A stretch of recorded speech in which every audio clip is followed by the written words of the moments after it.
packing up for Crawl for the Cure. It's Thursday, heading up to Gilbert, Minnesota. But before I do that, I wanted to show you guys this because in one of my last videos, I showed you the tongue box of the Smittybilt Scout trailer, and it was really embarrassing how it looked, and I was having some electrical issues. My husband actually rewired everything and organized it, and it looks great. Here, let me show you this out, you guys. So here's the inverter, the battery charger. I don't know what this is. He's got some organization going on here. Don't ask me what that is.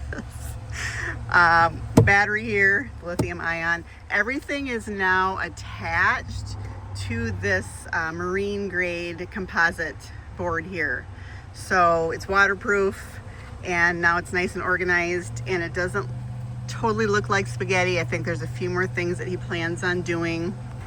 Okay, and then over on this side, he did add some additional solar charging cables for the portable solar panels versus having to plug it into this all the time, which again, I think we're gonna remove that.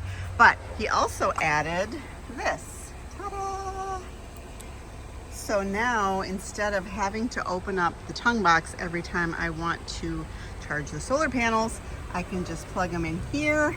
And then also we have a voltmeter or voltage meter that tells me what the lithium ion battery is now.